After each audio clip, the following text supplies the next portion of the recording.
जो घटना हुई है, हमारे सांसद जियाउर रहमान जब संभल में ही नहीं थे और उसके बावजूद भी उन पर एफआईआर दर्ज करना, ऐसा उदाहरण कभी किसी को मिला होगा देखने को, सुनने को? एक पुलिस ऑफिसर ये कह रहा हो कि नेता बनना छोड़ दो, नेताओं का सहारा लेना छोड़ दो, किसके लिए भाषा थी वो?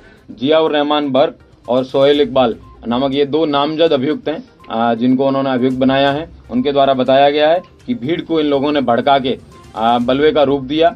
उनके द्वारा पूर्व में भी भड़काऊ भाषण दिए गए थे। उस भड़काऊ भाषण के दौरान उनको बताया गया था कि आप इस तरीके के भाषण ना दें, इनसे बाज आएं, लेकिन उन्होंने उसके बाद भी भीड़ को उकसाने के लिए और जामा मस्जिद की हिफाजत, जामा मस्जिद नहीं सभी मस्जिदों की जांच होनी चाहिए। और अगर कोई कहता है मंदिर की हो तो मंदिर की भी हो जानी चाहिए। मंदिरों की, मस्जिदों की, चर्चों की अगर कोई जांच होती है तो उसमें विचलित होने की आवश्यकता क्या है? क्या हमारे इन क्षेत्रों में सुरक्षा को खतरा है? क्या इनके माध्यम से ऐसा तो नहीं कि वहां अंदर कोई ऐसी षड्यंत्र गतिविधि रची जा रही है कि वहां पर कहीं रहने वालों को कहीं कल को तकलीफ हो सकती है? तो इसमें ये समझ में आता है कि कहीं ना कुछ तो गड़बड़ है कि जब वहां पर अगर जांच हो रही है तो उसमें परेशान होने की आवश्यकता कहाँ? जानबूझ करके बनाया गया मामला है। पहले दिन सर्वे हुआ, कोई विवाद नहीं हुआ। प्रशासन ने लोगों को विश्वास में लिया, कमेटी को विश्वास में लिया, कोई बवाल नहीं हुआ। लेकिन प्रशासन ये नहीं चाहता था। प्रशासन तो चाहता था कि सर्वे टीम तो चाहती थी कि शांतिपूर्ण तरीके से कैसे हो गया।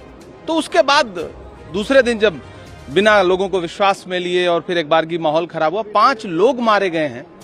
सरकार के किसी भी एक जिम्मेदार बड़े नेता का कोई बयान नहीं, किसी मुख्यमंत्री का, उप मुख्यमंत्री का, किसी का कोई संवेदना के हमारे डेमोक्रेटिक सिस्टम में सर्वोच्च स्थान रखता है और न्यायालय के आदेश पर संभल में अगर सर्वे होता है या अमीन कमीशन अपनी कार्रवाई करते हैं तो मेरे ख्याल से जनता को, लोगों को उनका समर्थन करना चाहिए, उनका सहयोग देना चाहिए, विरोध नहीं करना चाहिए। और जो कुछ न्यायालय के आदेश के बाद भी संभल में हुआ है मेरे ख्याल से बहुत दुखद है।